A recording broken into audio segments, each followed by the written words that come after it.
승민아, F는 MA도 계산 못하면 공부를 하나도 집에 가서 안 했단 얘기잖아. 그치? 어? 예를 들어 좀 문제가 있는데 그거를 하나도 못 맞췄다는 거는 너가 볼 때는 어떻게 생각하니?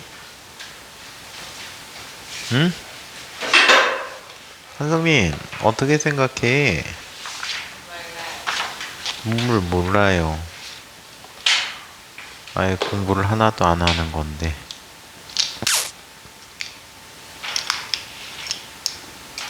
그 집에 가서 엄마 사인 받아와야 되는데 구멍 뚫면 어떡해?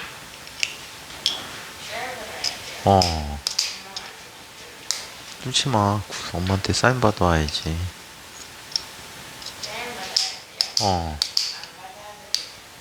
받아와야 돼. 그래야 승민이의 현재 상황을 엄마가 정확히 아시지. 그냥 엄마가 하고 나서 놀래? 엄마가 그냥 학원에 와서 열심히 놀래? 공부는 못해도 좋다. 건강하게만 자라다. 엄마가 이런 주의셔? 응?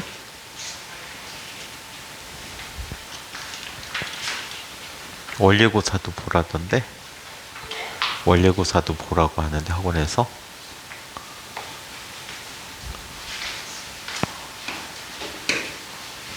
자, 세 번째, 작용, 반작용에 대한 이야기를 봅니다.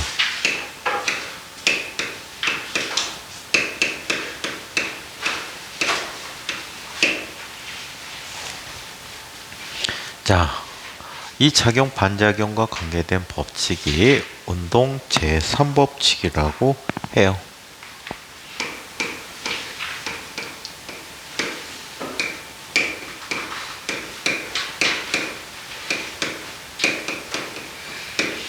자, 얘를 부재 작용, 반작용 법칙이라고 한다.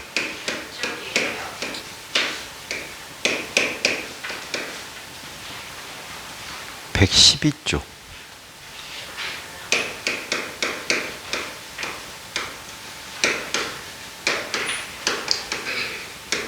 작용, 반작용 법칙은 자, 한 물체에게 힘이 작용한 다른 물체도 같은 크기의 힘으로 반대 방향으로 다른 물체에게 힘을 작용한다는 뜻이야.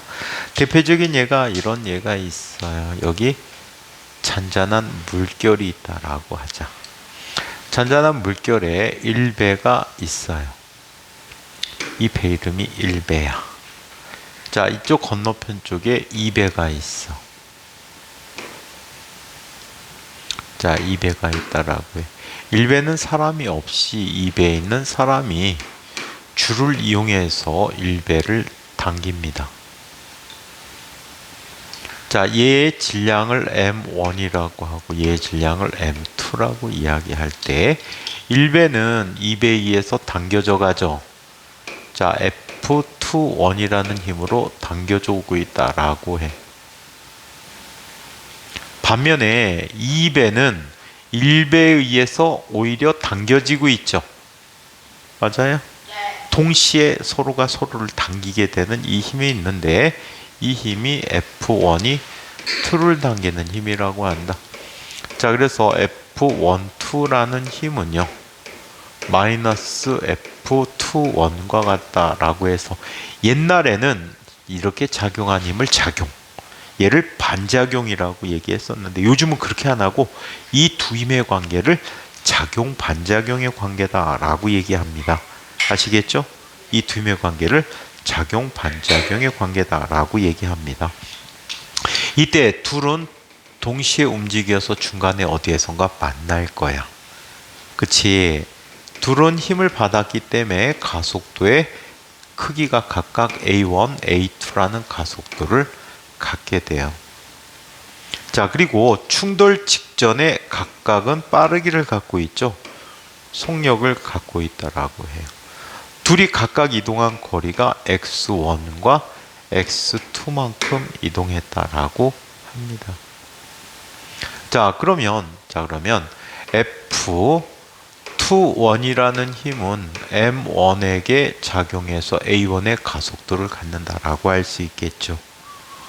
마찬가지로 F12 A2라는 힘은 M2에게 작용해서 A2의 가속도를 갖고 있다라고 합니다.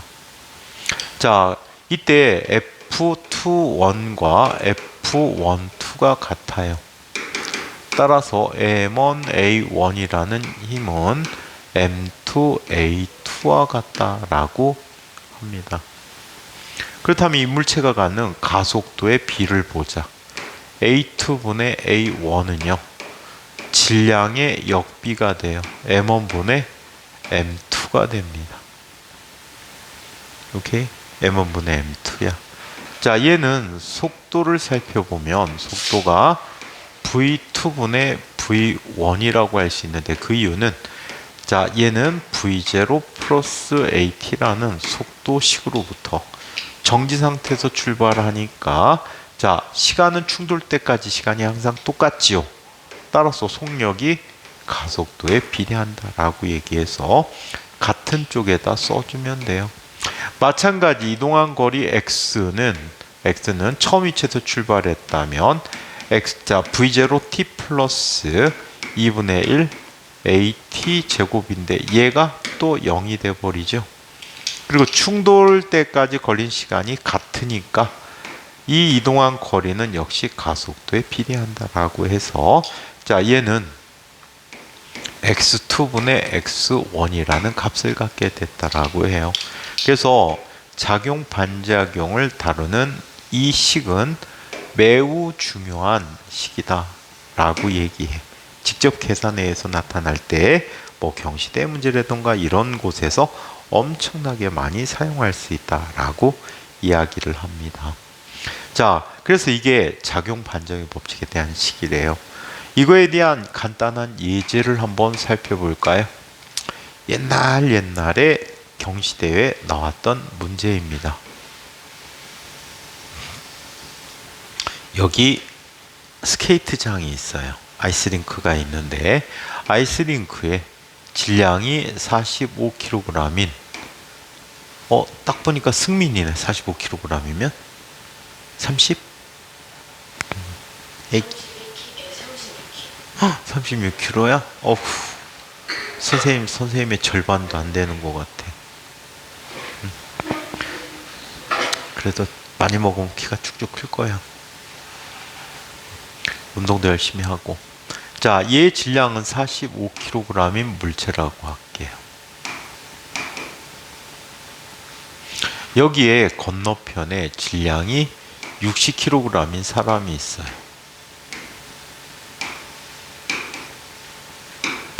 둘이가 서로 손뼉을 이렇게 마주대고 있어.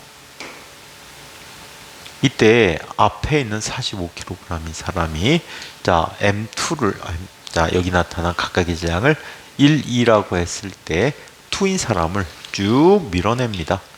자, 처음에 이 두 사람의 중심에서 중심까지의 거리가 30cm래.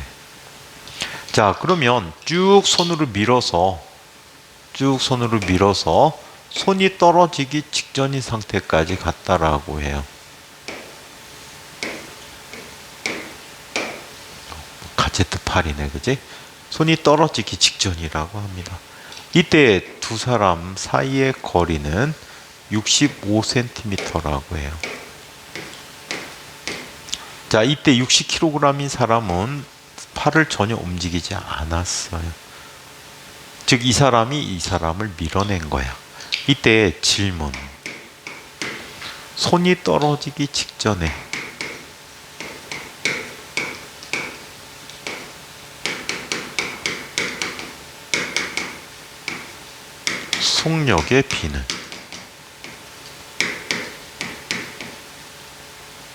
속력의 비는 얼마가 되는가? 두 번째, 손이 떨어지기 직전까지 두 사람이 이동한 거리는 각각 얼마인가?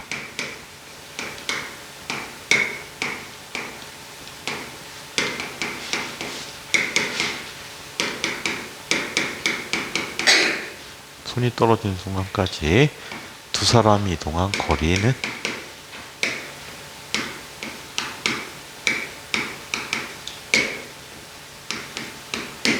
각각 얼마가 되는가를 구해 보도록 하죠.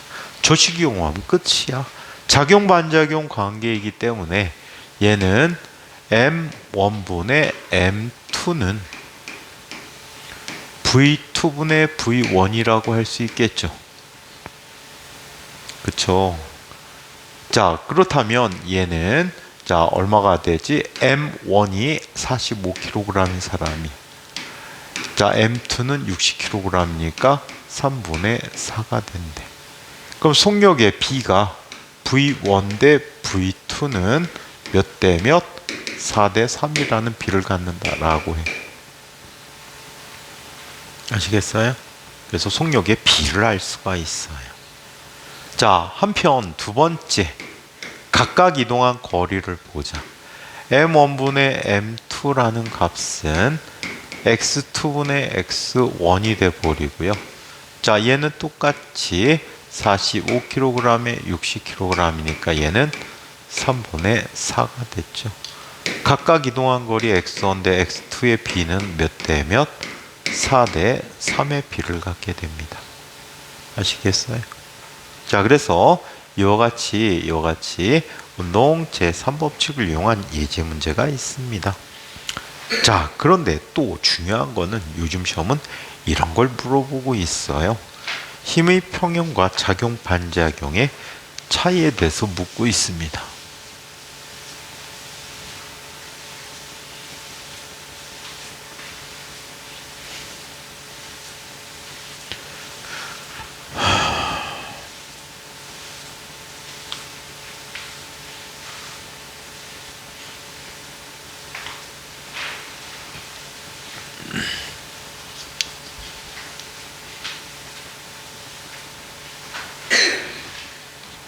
무지 춥다 오늘.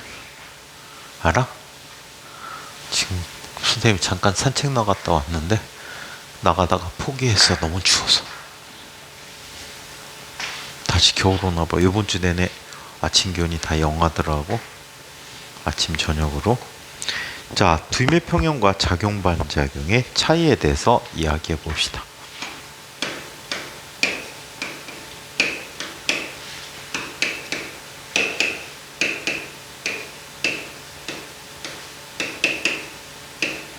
두임의 평형과 작용 반작용의 차이.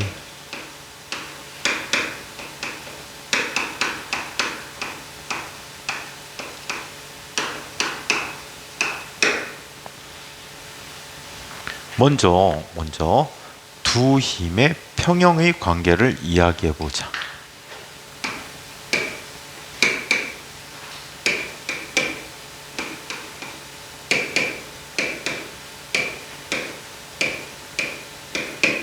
두임의 평형은 이런 관계를 보여줘요.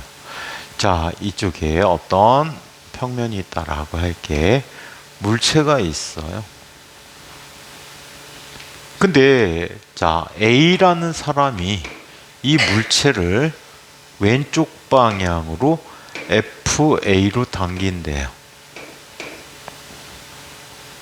그리고 반대쪽에 있는 B라는 사람은 이 물체를 FB로 당긴다라고 해요.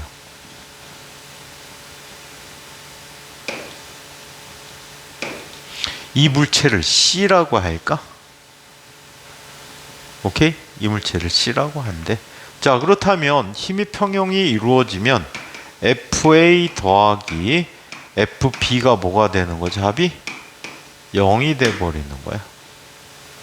힘이 한 물체에 작용해서 두 힘이 평형관계를 가질 때, 힘의 평형관계를 가질 때 이때 힘의 평형이다, 두임의 평형이다 라고 이야기하게 됩니다. 자, 두 힘은 같은 물체에 작용하고 있다.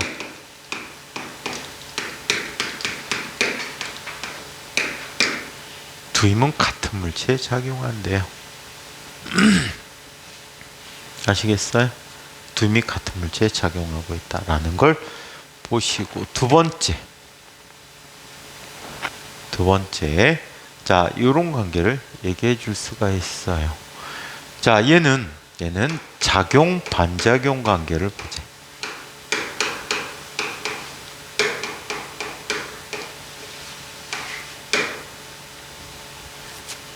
자, 작용 반작용 관계는 이런 관계를 얘기하죠.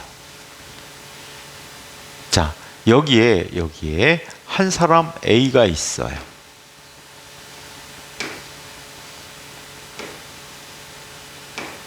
자, 손으로 또 다른 사람의 손을 이렇게 서로가 어떻게 하고 있어? 잡아당기고 있어요. 여기 A라는 사람이 있고 B라는 사람이 있단 말이야.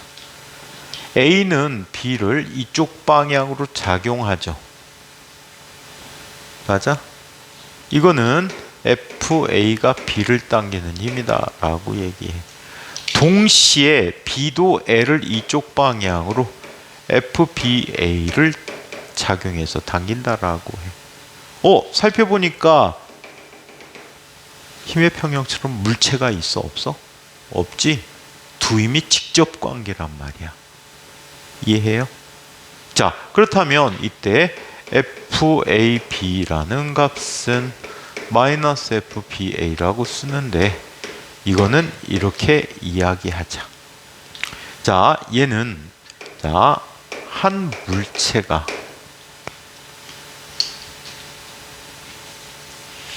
두 물체의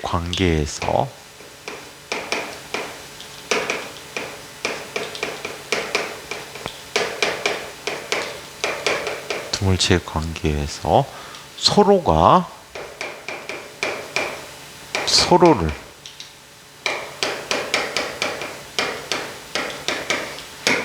당기거나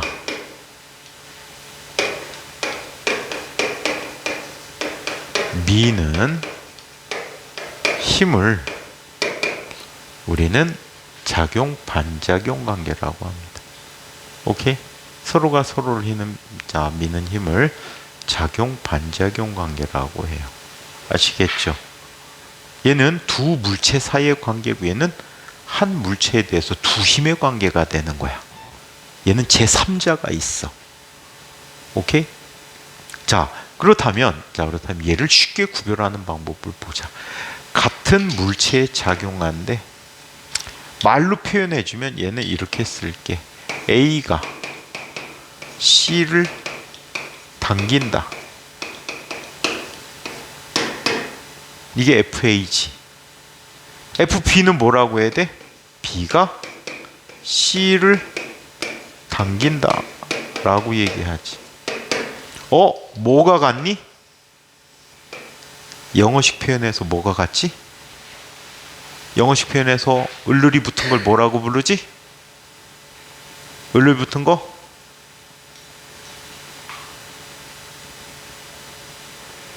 에게 붙은 거는 뭐고? 영어식 표현에서 을룰이 붙은 걸 뭐라고 해?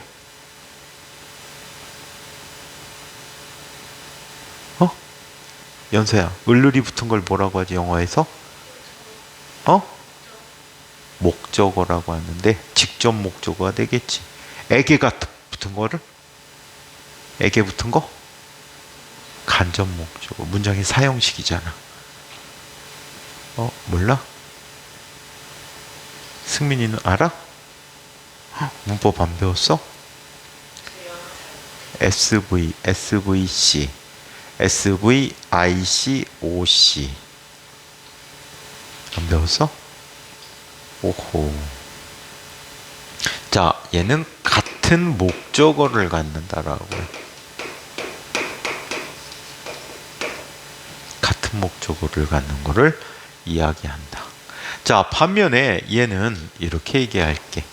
A가 B를 당긴다. 에 대해서 B가 A를 당긴다가 되겠지.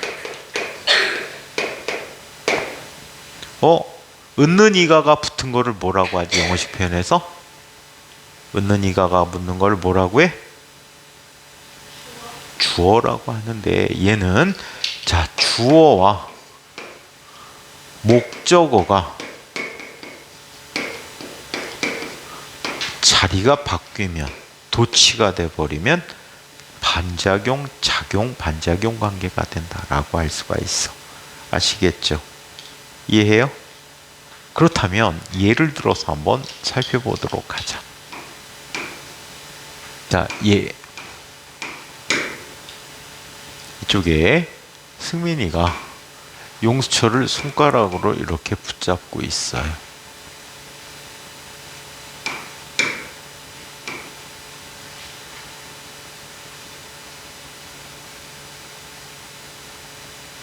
자, 이 손가락 끝에는 용수철이 이렇게 붙여 있고 그 끝에는 추가 매달려 있어요.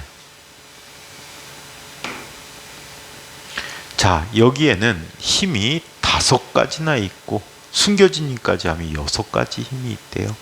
어떤 힘이 있는지 한번 보자. 자, 이쪽에 나타나는 힘을 F1이라고 할게. 이름은 좀 이따 적어줄게. 자, 그 다음에 이쪽에서 나타나는 손가락에 작용하는 힘을 F2. 자, 그 다음에 용수철이 물체를 당기는 힘 F3. 자, 동시에 용수철도 물체를 당기게 되는데 얘를 F4. 그 다음에 추가 갖는 추의 무게 F5가 있다라고 해요.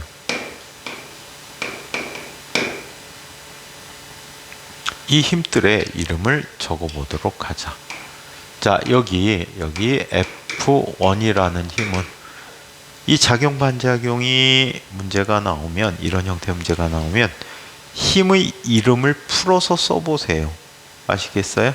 힘의 이름을 풀어서 써보기로 하자. 얘는 손이 누구를 당기고 있지? 용수철을 당기고 있다.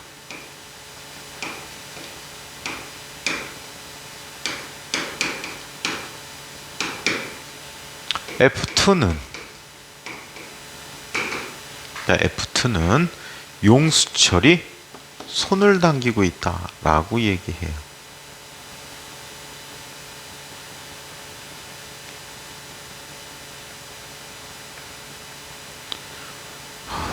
다 나간 애를 무슨.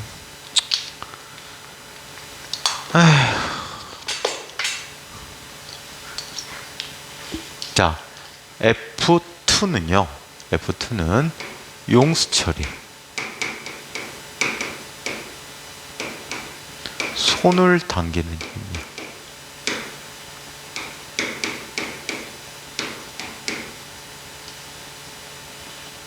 당긴다라고 쓸게.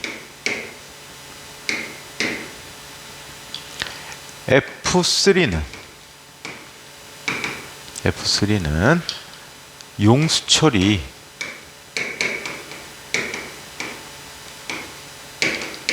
추를 당긴다.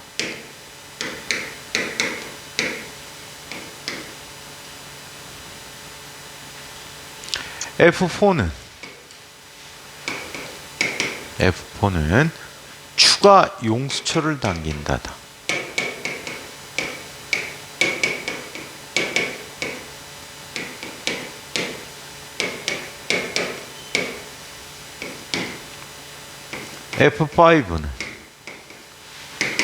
F5는 추의 무게야. 추의 무게를 풀어서 쓰면 뭐가 되지? 지구가 추를 당긴다이다.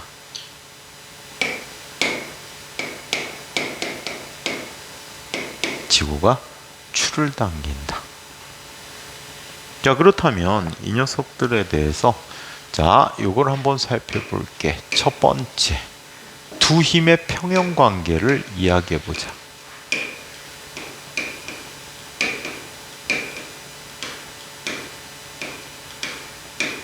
두 힘의 평형 관계를 얘기해 보자. 두 힘의 평형 관계를 살펴보는데 얘는 두 힘의 평형은 같은 목적어를 가져야 된다라고 얘기했지. 같은 목적어를 갖는다. 살펴보니까 이 말들에서 을을이 같은 녀석을 한번 볼게. 용수철을 당긴다. 용수철을 당긴다. 손이 용철 당기고 추가 용철 당기니까 용철의 양쪽 방향으로 반대 방향으로 힘이 작용하고 있구나. 그치? 그래서 얘는 용수철에 대해서 F1이라는 힘 더하기 F4의 합이 뭐가 된 거지? 0이 되었다라고 얘기해. 오케이? 이게 0이 되었다. 아시겠어요? 오케이? 자, 이번에는 같은 목적어 갖는 녀석을 볼까? 추를 당긴대. 맞아요? 추에 대해서 F3와 F4과 F5가 양쪽 방향으로 당겨서 평형을 이루고 있는 거야. 그래서 물체로서 추에 대해서는 F3라는 힘과 F5라는 힘이 힘의 평형 관계인 관계를 준다라는 거지. 오케이? 자, 이번에는 두 번째 작용 반작용 관계를 이야기해 보자.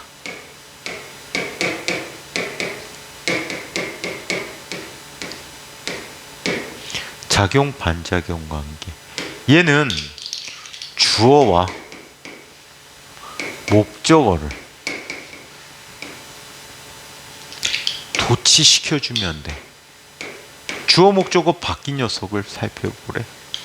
손이 용수철을 당긴다. 그럼 주어 목적어 바꾸면 뭐가 되지? 용수철이 누구를 당긴다? 손을 당긴다. 바뀌어 있잖아. 그래서 손과 용수철 사이에서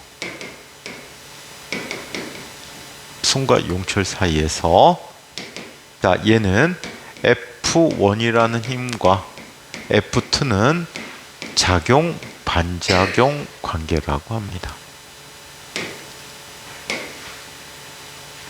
자, 한편 용수철과 추의 관계에서도 한번 살펴보자.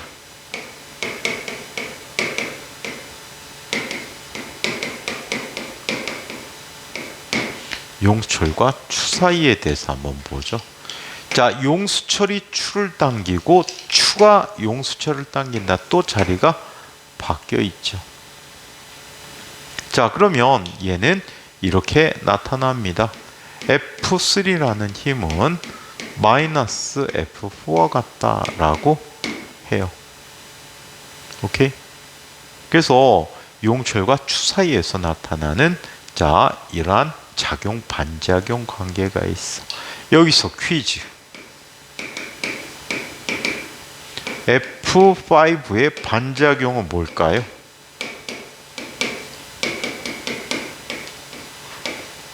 F5의 반작용은 무엇일까요?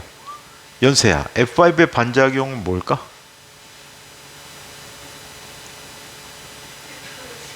F3?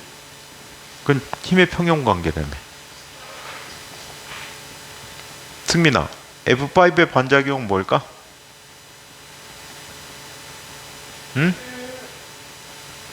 앞 시간에 시컨 잤으면 됐지. 또 왜 눈 비비고 그래?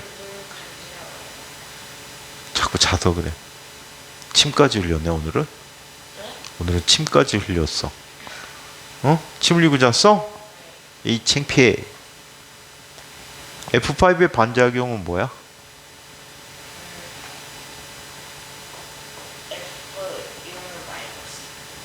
6이 어디 있어 여기?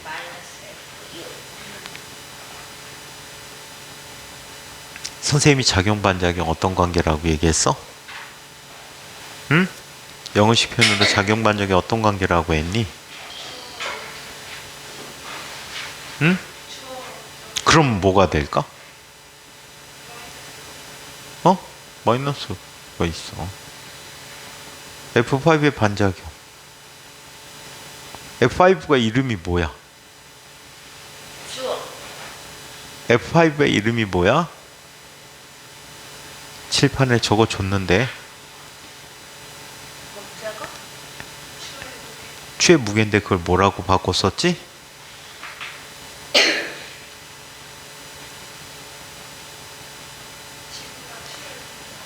그러면은 반작용은 뭘까?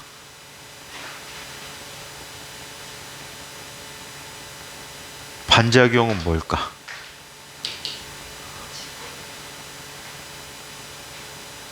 반작용은 뭐야? 저 식대로 하면. 응?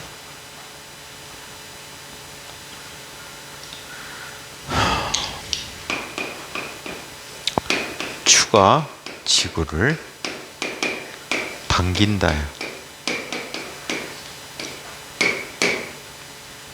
이게 반작용이야. 주어 목적어만 바꿔주면 된다는 얘기야. 아시겠어요? 그래서 작용, 반작용, 힘의 평형 관계. 요즘은 아까 썼던 식보다 이 관계들을 더 중요시하는 경향이 있습니다. 자, 예제 문제는 너무 어려워서 패스하시고요. 자, 거기 숙제가 있습니다.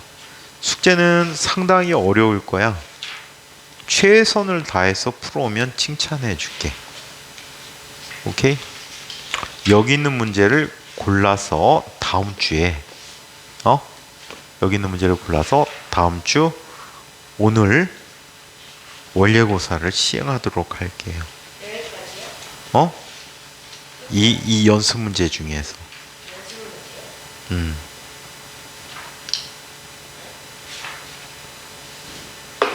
지금 나와 있는 문제가 117쪽에서 54번까지 127쪽 사이에서 문제를 10개를 내서 그 문제 10개를 이용해서 이번에 원례고사 성적을 내도록 할게요.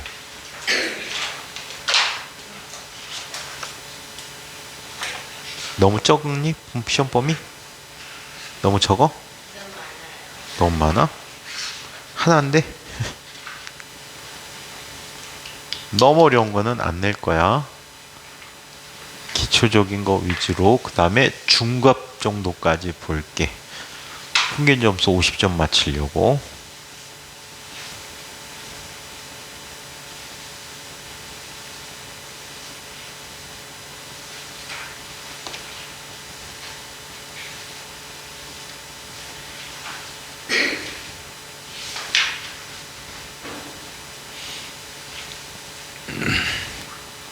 자, 이번에는 단원이 바뀌었습니다. 단원이 바뀌었어요. 자, 중력장 내 운동에 대해서 이야기해 보도록 할게요.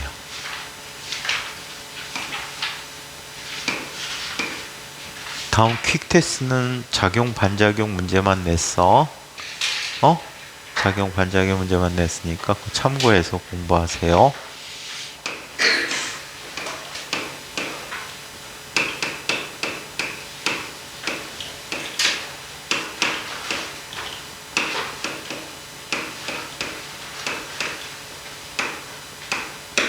중력장 내의 물체의 운동에 대해서 한번 살펴보자.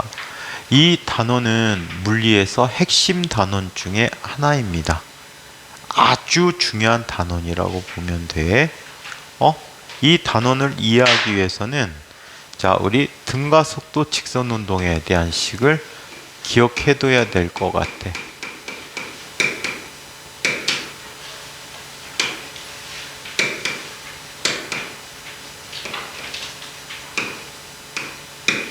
등가속도 직선 운동에 대해서 이야기해 보도록 하겠습니다. 자, 등가속도 직선 운동. 얘는 이런 운동 상황이 있었던 거 기억할까? 처음에 물체가 갖는 속도가 v0야. 근데 이 물체가 힘을 받았어. 힘을 받아서 그 힘에 의해서 가속도 운동을 하게 돼. 그래서 임의 위치를 지날 때 물체의 속도는 v라는 속도를 갖게 되지. 이때 둘 사이의 거리는 s가 돼버리고, 둘 사이의 거리는 s가 돼버리고, 이곳까지 이동하는데 걸린 시간은 t야. 오케이? 이곳까지 이동하는데 걸린 시간은 t라고 합니다. 얘는 5가지 공식을 선생님이 기억해 두는 게 좋고 세 가지는 필수적으로 무조건 기억해 두셔야 해요. V는 V0 더하기 AT야. 두 번째 S는 V0 T 플러스 2분의 1 AT의 제곱이라고 해. 세 번째. 자, 얘는 다음과 같이 얘기한다. EAS는 V제곱 마이너스 V0 제곱이라고 하고. 자, 네 번째 S는 V0 T 플러스 2분의 1 어이쿠. 네 번째 식은 2분의 V0 플러스 VT라고 하고, 다섯 번째 S는 VT 마이너스 2분의 1 AT 제곱이라고 한다는 식 기억하십니까? 이거는 진짜 외워두셔야 돼. 아직도 과학고 입학한 선배들이 이 식을 못 외우는 선배도 아직도 있어. 좋은 성적을 기대하기가 힘들겠지. 실제로 이 식 선생님은 학교 다닐 때 안 외웠어. 필요하면 만들었었어. 바로바로. 그래서 선생님은 불필요하다고 생각했었는데, 여러분들이 그 정도까지 이해하기에는 좀 쉽지가 않은 것 같아서 가속도를 갖는 물체 운동은 무조건 이 식들을 만족한다 라는 걸 꼭 명심해 주시길 바래요. 굉장히 중요한 식이고 많이 사용하는 식이니까 반드시 기억해 두시기 바랍니다. 자, 그러면 지금부터 다루는 운동은 모두 등가속도 직선 운동일 수도 있지만 그냥 등가속도 운동이라고 이야기할게. 등가속도 운동이면 항상 똑같거든요. 그래서 자, 요 관계들을 지금 살펴보도록 합니다.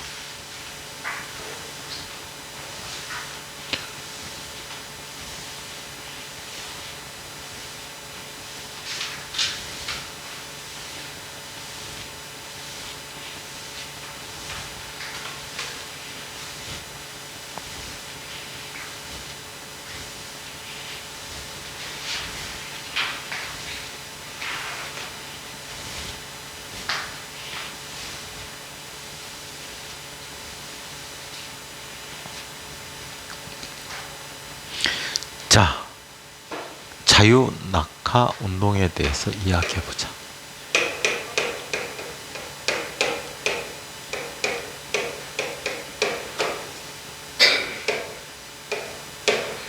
자유낙하 운동에 대해서 살펴볼게. 먼저 중력장의 개념을 이야기해볼게요.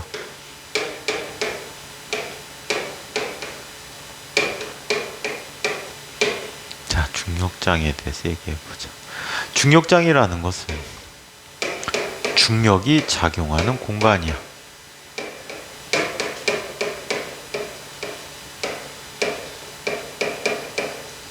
중력이 작용하는 공간을 중력장이라고 합니다. 오케이? 중력이 미치는 공간이야. 중력이 미치는 공간. 이론적으로는 중력은 어디까지 미칠까? 우리 선생님이 이런 표현을 써서 한번 중력을 표현해 볼까? 우주 공간이 있단 말이야. 응? 이 우주 공간에 물체가 있으면 그 물체에 의해서 나타나는 힘의 공간이 있어. 이걸 우리 이런 식으로 한번 생각하면 편리할 것 같아. 라텍스 재질 아니? 요리사가 끼는 장갑 만드는 재질이잖아, 그치? 굉장히 신축력이 있단 말이야. 잘 찢어지지 않고. 이 라텍스로 이 방만한 큰 보자기를 만들었어. 그래서 모든 방향으로 딱 팽팽하게 당겨지고 있어. 상상이 가? 평평하겠지? 근데 거기에다가 쇠구슬, 제법 무거운 쇠구슬 하나를 가운데다 툭 던져놨어. 어떻게 될까? 신축력이 무지 좋아. 쇠구슬 때문에 라텍스 장갑이 쭉 가다가 꺼지겠지. 연서 상상이 돼? 승민이도 상상이 돼? 그럼 가운데 꺼져 있는 거야. 다른 구슬을 굴려봐봐. 굴리면 이 평면이 평평하다고 할 수 있을까 없을까? 전체가 약간 구슬 쪽으로 기울어져 있단 말이야. 그러면 구슬을 딱 굴리면 제법 떨어진 거리에서는 어떻게 되지? 쭉 가다가 휘어서 가겠지. 그래 안 그래? 근데 약하게 살짝 굴려봤어. 그러면 쭉 가다가 구슬을 향해서 뱅글뱅글 돌면서 들어가겠지. 그래 안 그래? 또 직접 바로 똑바로 살짝 굴려봐. 그럼 구슬을 향해서 직접적으로 가겠지. 이런 공간이 중력장이라고 표현할 수 있는 공간이야. 어떤 질량 있는 물체가 있으면 그 질량을 향해서 물체들이 운동을 하게 된다라는 것. 그러면 이론적으로는 거리가 어디 있고 어디까지 작용할까?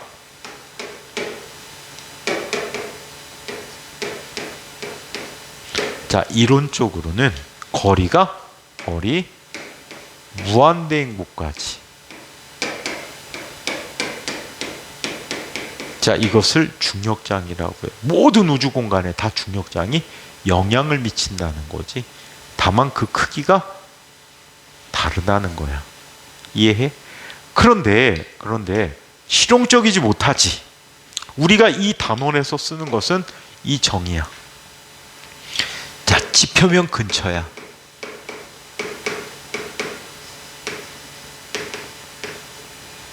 어느 정도면 지표면 근처에 손색이 없을까?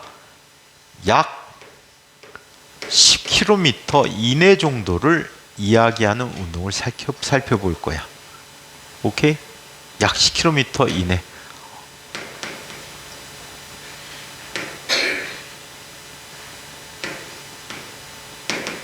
자, 이렇게 나타내준다 라고 해요.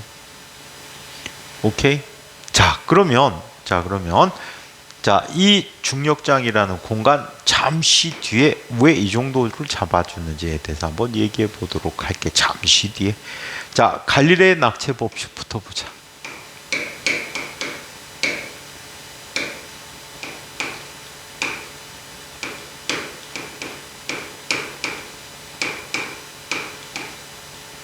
갈릴레이 할아버지는 엄청 다재다능한 물리학자이죠. 갈릴레이의 아버지의 영향을 받았대요. 갈릴레이 아버지도 갈릴레이야. 성이었던 거야, 갈릴레이가. 원래 갈릴레이의 이름은 갈릴레오지. 갈릴레오 갈릴레이란 말이야. 이 아버지 갈릴레이는요, 천문학자였대요. 천문학자. 그래서 아버지의 영향을 받아서 과학, 특히 물리학에 엄청난 관심을 가졌다라고 해. 또 갈릴레이는 망원경을 또 개량한 분이기도 하죠. 망원경을 개량했는데 그때 당시에 30배율인가 40배율인가까지 만들어 갖고 목성의 위성을 관찰한 분이야. 그래서 목성의 위성 4개를 발견했어요. 망원경을 통해서. 그 위성을 그래서 우리는 갈릴레이 위성이라고도 해요. 오케이? 이런 천문학뿐만이 아니고 물체의 낙하운동에 대한 실험을 많이 하셨어요. 일설에는 피사의 사탑에서 물체를 낙하시켜서 지금 설명하고자 하는 갈릴레이의 낙체 법칙을 설명했다라는 설도 있지만 실제로 그렇게 하지는 않았을 거랍니다. 실험실 내에서 더 정확한 실험 방법을 통해서 실험을 했을 거라고 여겨지고 있어요. 그거와 관계된 실험 장치들이 남아있는 게 상당히 많습니다. 자, 그러면 갈릴레이는 어떤 실험을 했냐면 이런 실험을 합니다.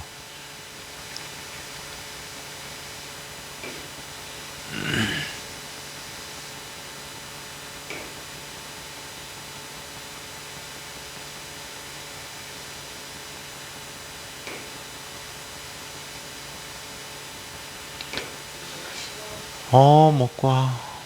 응가하고 와도 돼. 자, 이쪽에 어떤 같은 높이의 두 물체를 갖다 놓는 거야. 하나는 무거운 줄을 갖다 놓고 쇠구슬이야. 또 하나는 깃털을 갖다 놨대. 새 깃털을 갖다 놨대. 자, 이 안이 공기가 들어있다라고 이야기하자. 공기가 들어있대. 오케이?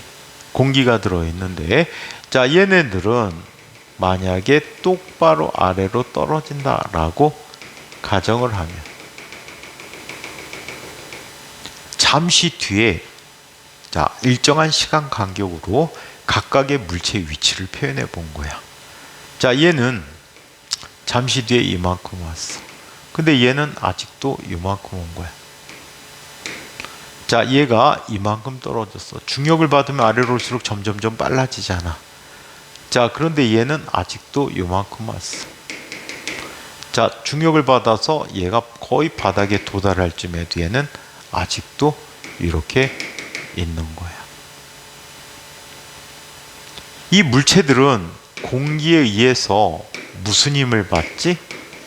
공기 저항력을 받게 되는 거야. 오케이? 그래서 무거운 물체일수록 빠르게 떨어지는 이런 경향을 확인할 수 있었다라고 해요.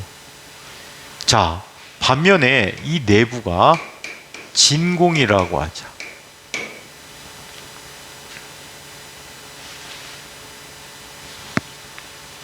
이 내부가 진공이라고 이야기할게. 얘가 진공일 때, 자, 이쪽에 쇠구슬이 있었고 이쪽에 깃털이 있었어. 얘는 역시 연직 방향으로만 떨어진다라고 이야기했을 때, 연직 방향으로만 떨어진다고 얘기했을 때, 자, 일정한 시간 동안에 내려온 위치를 봤더니 아주 놀랍게도 얘는 같은 시간 후에 항상 같은 높이만큼 내려와 있더란 얘기야.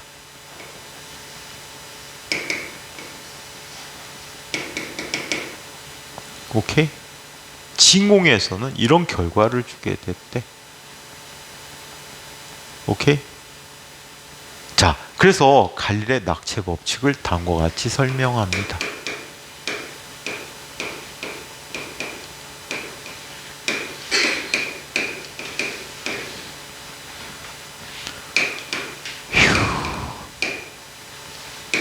자, 갈릴레이의 낙체 법칙에서 다음과 같은 이야기를 해줄 수가 있다고 합니다. 같은 장소에서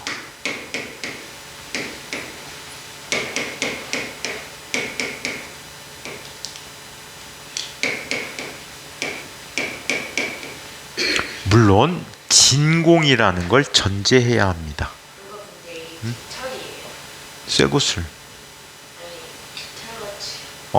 깃털 썼어. 나뭇잎 해도 되고, 선생님 깃털이라고 표현해줬는데 왜? 뭘 궁금해? 책에 안 나와 있니? 새털 넣었네. 깃털이 아니고 새털 넣었네.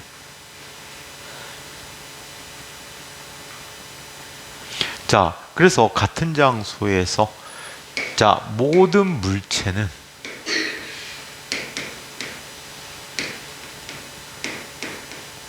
중력에 의한 가속도가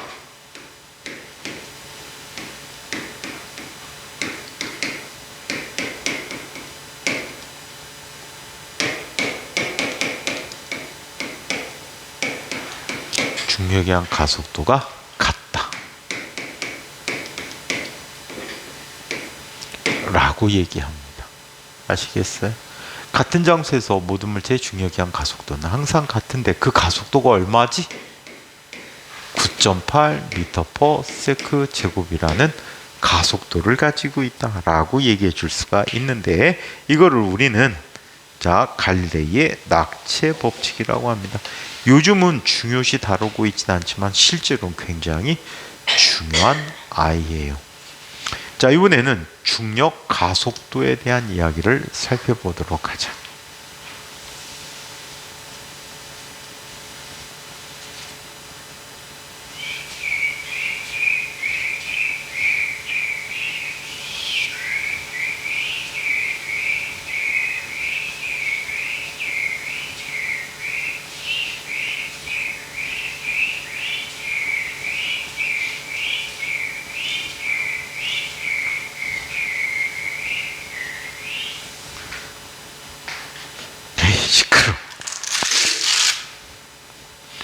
지우개가 욕하는 것 같았고,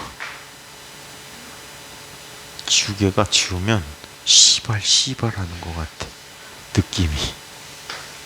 이거 봐, 소리 안 나고 얼마나 이뻐 지우개가. 그치? 막 일 시키니까 막 싫어갖고 욕하는 것 같아. 그치 승민아? 이렇게 조용히 지워지면 얼마나 이뻐 지우개가.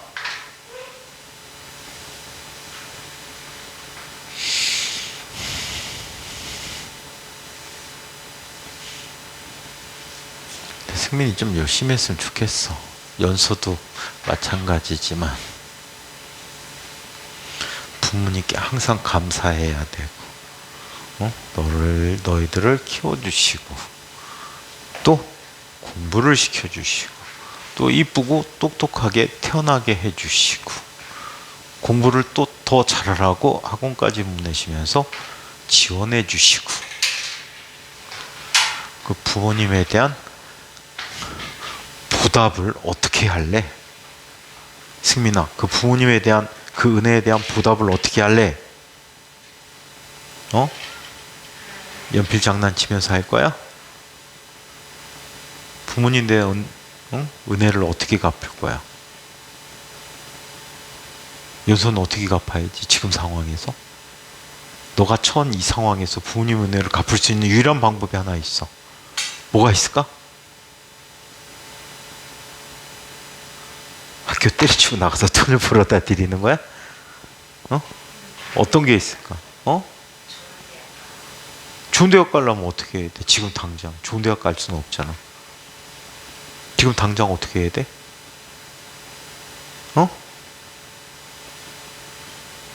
연세 어떻게 해야 되지?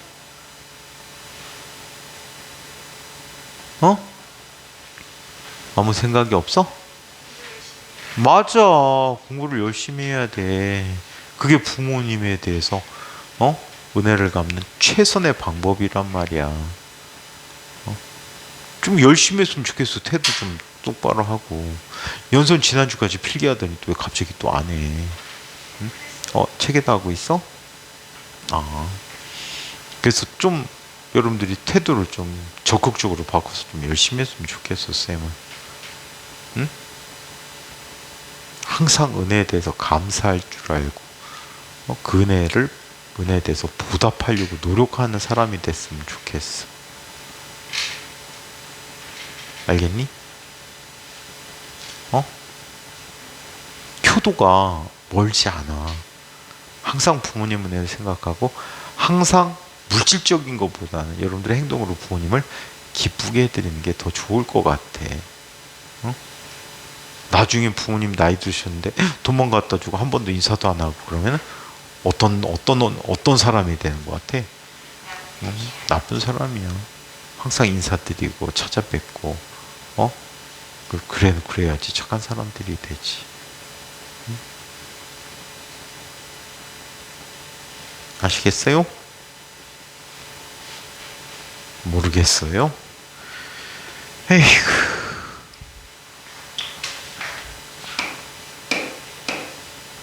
적어도 은혜를 아는 사람이 되어야 해. 그런 사람이 사회에서 성공하는 사람들이야. 은혜를 뭘로 갚는 사람들이 되게 많잖아. 그러니까 막 요즘 가족 간에도 막 살인 사건 나오고, 난 진짜 사회가 이상하다고 생각해. 부모가 자식을 죽이고, 자식이 부모를 죽이고, 형제가 형제를 죽이고.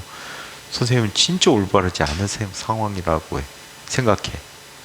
나라가 진짜 가족끼리 우애 있고, 부모님께 효도하고 부모님의 자식을 사랑하는 그런 좋은 사회가 빨리 이루어졌으면 좋겠어. 그러기 위해서는 여러분들이 좋은 새 만들려면 열심히 공부해서 훌륭한 사람이 되어야 되겠다. 자, 세 번째, 중력과 속도를 보자.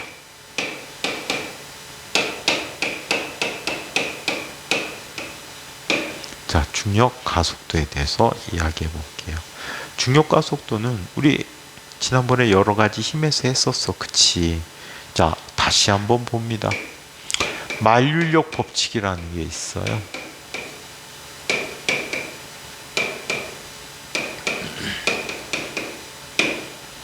중력 법칙이라고도 이야기하는데, 이 만력 법칙이란 다음과 같은 법칙입니다. 우주 공간에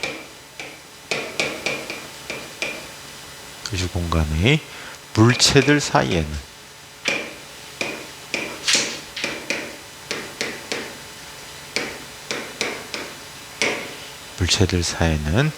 질량의 고배비례하고 거리의 제곱에 반비례하는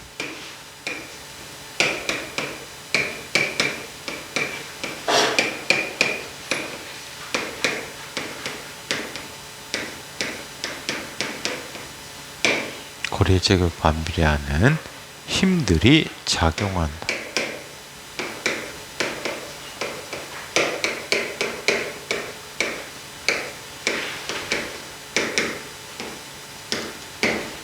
이 힘을 만류인력, 최근의 표현에는 만력을 전혀 안 쓰고 중력만 썼거든. 중력이라고 한다. 사실 중력은 지구가 물체를 당기는 힘의 크기를 중력이라고 하는 게 고전적인 개념이야. 그래서 만류력이라고 하는 표현이 더 나을 것 같아. 자, 만류력이라 한다. 자, 그래서 이것을 만류력 법칙이라고 이야기를 해요. 이 만류력 법칙은 다음과 같습니다. 이쪽에 질량이 M1인 물체가 있고요. 이쪽에 질량이 M2인 물체가 있어요. 자, 중심에서 중심까지의 거리가 얼만큼 떨어진 곳에 두 물체를 당기는 힘이 각각 작용하고 있다라고 해요.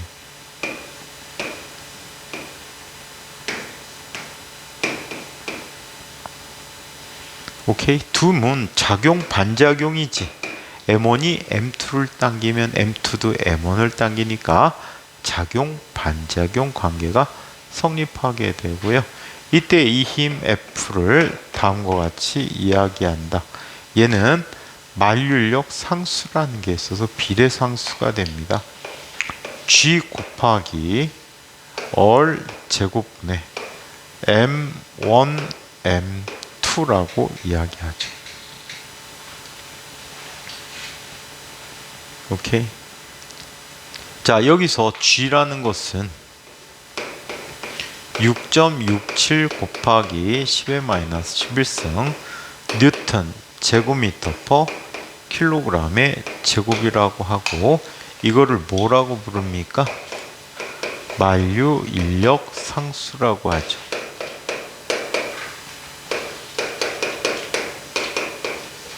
만류력 상수라고 한다.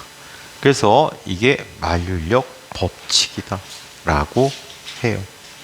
자, 그러면 지구 근처에서는 어떤 일이 일어나는지 한번 보자.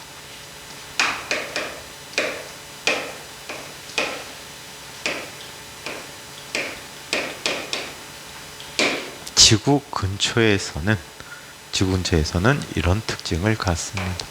여기 지구가 있어요. 지구의 질량을 라지 M이라고 해요. 지구의 반지름은 라지 얼이에요.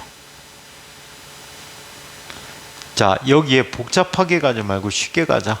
지표면에 물체가 M이 있다라고 하자. 오케이? M이 있다라고 할게. 이때 높이가 지구 반지름이 얼이 얼마야? 6,400km야. 얘는 6.4 곱하기 10의 6승 미터가 되는 거야. 엄청나게 크단 말이야. 오케이? 예를 들어서 높이가 10km라고 가정해보자. 10km는 얼마가 되니? 10의 4승 미터야. 비교가 되니 안 되니? 비교가 안 돼. 약 1000분의 1밖에 안 된단 말이야.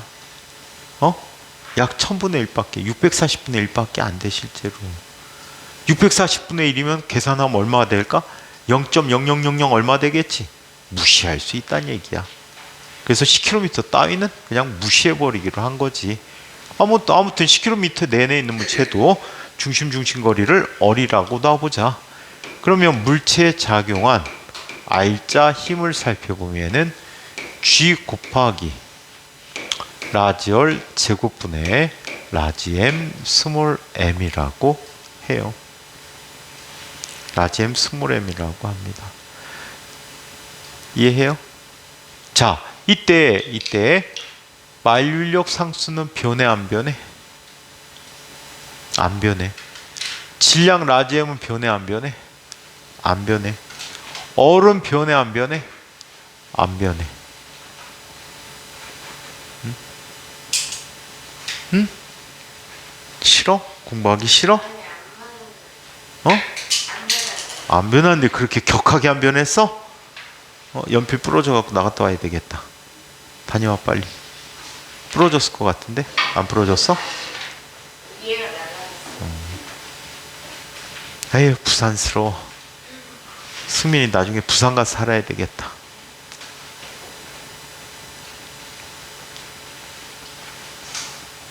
몇 시간 저렇게 부산스러워? 승민이? 선생님 시간만 부산스러운 거야?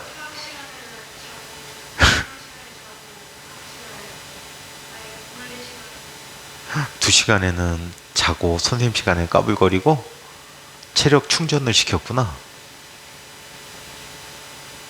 연서도 좀 적극적으로 공부했으면 좋을 것 같아. 열심히 하는데 질문도 잘하고 이렇게 대답도 잘하고.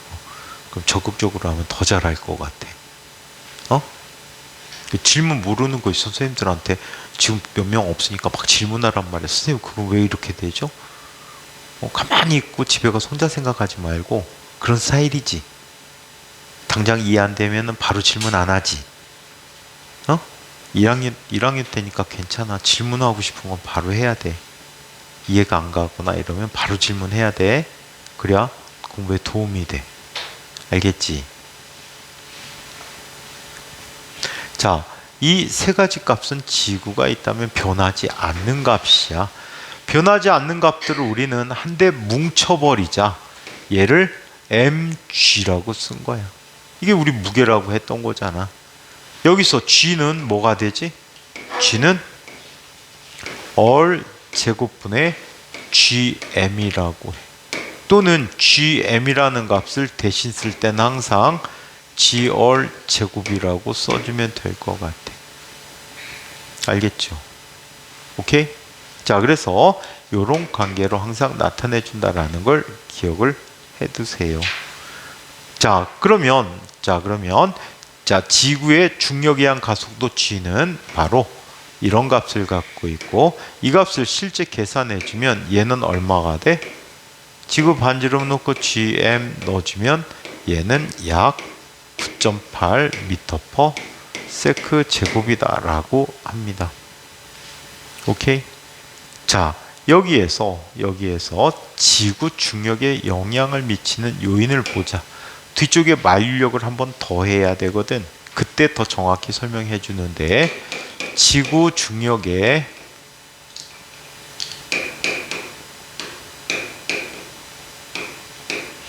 영향을 미치는 요인.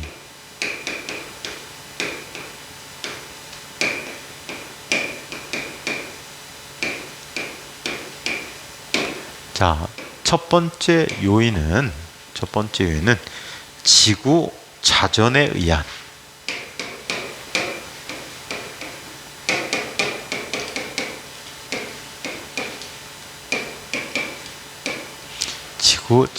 의한 원심력의 효과가 있다라고 해.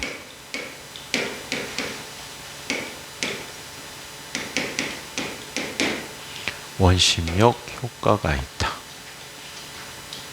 자, 두 번째. 자, 지구의 모양에 따른 변화가 있어. 지구는 회전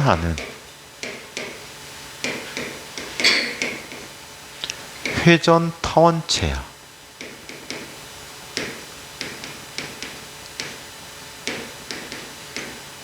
그래서 자, 지구 중력에 영향을 주게 되고, 세 번째 이런 특징이 또 있어. 자, 지구가 회전하는 회전 타원체이면서 얘는 또 지구 내부 물질에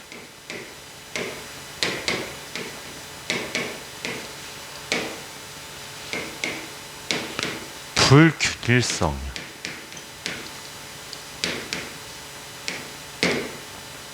지구 내부 물질의 불균일성이야. 이해해요? 자, 그렇다면 이런 영향에 의해서 극에서의 중력 가속도가 적도에서의 중력 가속도보다 더 크다라고 이야기하지. 아시겠어요? 그래서 이런 특성을 갖게 된다라는 걸 기억을 해두세요. 자, 그래서 이렇게 나타나서 책의 표에 나타나 있다, 그지? 극지방으로 갈수록, 극지방에서 적도로 내려올수록 중력 가속도 값이 점점점 어떻게 되는 걸 알 수 있지? 작아지는 걸 알 수 있지. 또한 중력 가속도는 지구의 중심 방향을 향하다 보니까 지표에 대해서는 항상 연직한 방향, 수직 방향으로 나타나게 된다라고 해. 지표면에 연직하다라는 것은 우리 지표에 수직하다라고 표현해 주기도 합니다. 아시겠죠? 자, 그러면 자유낙하 운동에 대해서 이야기해 보도록 하자.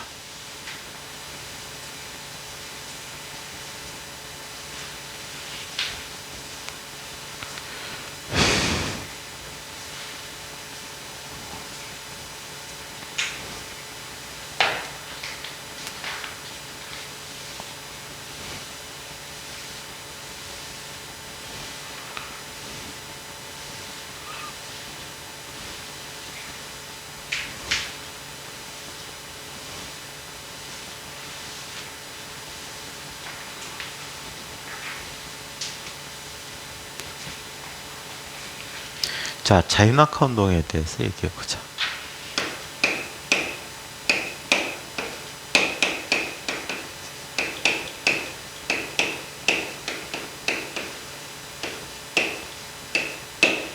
자유낙하 운동에 대해서 얘기해 볼게. 지금 배울 때는 너무 어려운 건 안 할게. 너무 어려운 건 책에 있더라도 생략하고 나갈게. 알겠어? 다 해주고 나가면 아주 좋은데 다 해줘도 이해를 못할 것 같아. 그래서 부분적으로 너무 어려운 건 선생님이 생략을 할게. 과감하게. 꼭 필요한 것들만 일단 필수적으로 하고 우리 두 번째 배울 때는 전체를 다 하기로 하자. 오케이? 그 세 번째 할 때는 어떻게? 대학물리하고 지금 과정하고 이 책하고 짬뽕된 형태로 가르칠게. 그게 중학교 3학년쯤이 될 거야. 그리고 과거 가면 대학물리학을 배우겠지. 그러면 접하는 게 훨씬 더 쉽고 재미있을 것 같아. 아시겠죠? 초반부터 다 하면 여러분들 이해도가 너무 떨어질 것 같아서 걱정이 돼서 그래. 자, 그러면 자유낙하 운동을 얘기해 볼게요. 자, 여기 지표면이 있고요. 여기 어떤 높이가 있어요. 이 높이에 물체를 하나 올려놔 볼까요? 물체 질량은 m이래요. 얘는 아랫방향으로 중력이 작용하게 되거든요. 그래서 물체는 아랫방향으로 어떻게 되지? 내려오게 돼요. 내려오는 내내 물체가 받는 힘은 어떤 힘을 받지? 물체가 받는 힘은 어떤 힘을 받아? 지표면 근처에서 받는 힘이니까 어떤 힘? 어떤 힘? 지구 중력. 그게 얼마야? 질량 m 물체의 중력 얼마라 그랬지?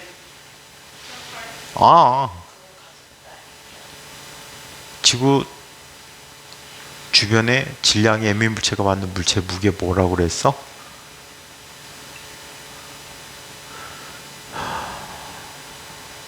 방금 전에 한 건데. W.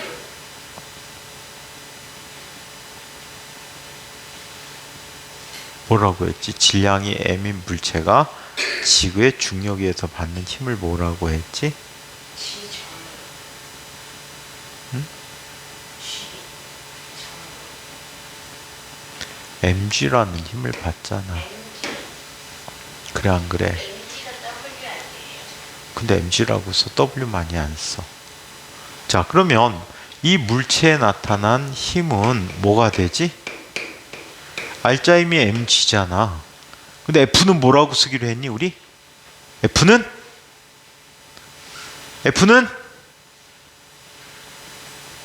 오늘 시험 봤잖아. F는 MA라고 쓴 거야. 그러면 A가 얼마가 되는 거지? A가 얼마야? G.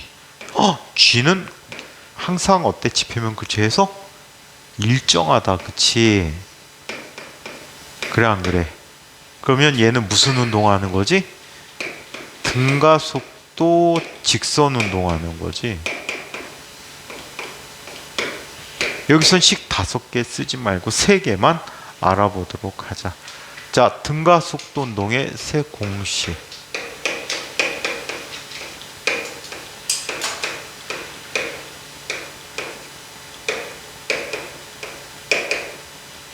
등가속도 운동의 세 공식을 보자. 첫 번째, V는 V0 플러스 AT야. 두 번째, S는 V0 T 플러스 2분의 1 AT 제곱이고, 세 번째, 이 AS는 V 제곱 마이너스 V0 제곱이라고 하는 등가속도 직선 운동의 3가지 공식이 있었던 거야. 자, 시간이 t만큼 되었는데 처음 물체의 속도는 0이야. 자, t만큼 내려왔을 때, 자, 이 물체가 낙하한 거리는 s야. 그리고 아랫방향으로 얼만큼의 힘이 작용하지? mg가 작용해서 나중 속력 v가 된 거야. 여기까지 내려온 데 걸린 시간을 t라고 얘기했다라고 해. 오케이? 그러면 옆으로 나타난 운동을 세로 방향으로 바꿔준 것밖에 안 되잖아. 그치? 그러면 얘는 이런 조건의 변화가 생기겠다. A 대신에 당연히 뭐라고 써야 돼? A 대신에 뭐라고 써? G라고 쓰고요. V0는 얼마가 되지? V0는 0이 돼버렸어요. 이 상태에서 식을 바꿔주는 거야. 이 상태에서 바꿔줘서 우리는 이 식을 자유낙하 운동의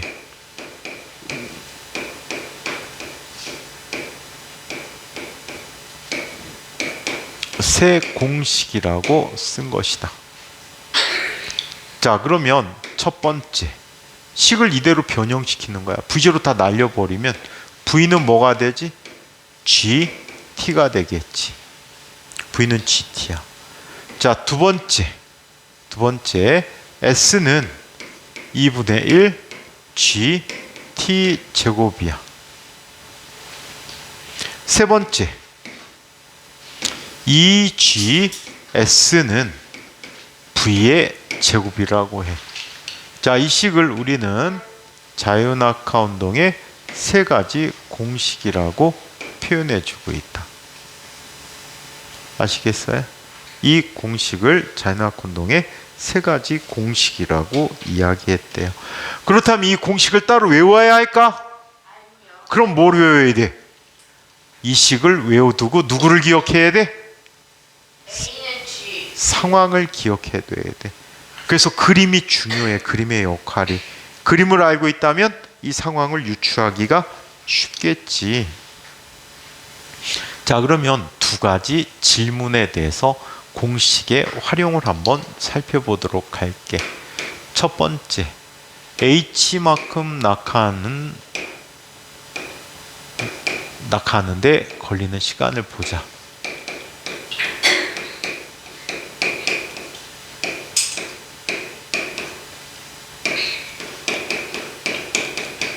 H만큼 낙하한데 걸리는 시간을 이야기해보자. H만큼 낙하한데 걸린 시간은 다음과 같이 써줘. 두 번째 식이 좋겠지.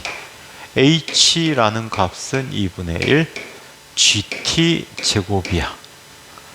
따라서 T제곱이라는 것은 G분의 2H가 되겠지. 그쵸? 따라서 T는 루트 G분의 2H라고 쓸 수가 있대. 이해해요? 자, 두 번째 H만큼 낙하한 후에 속력은 얼마가 될까?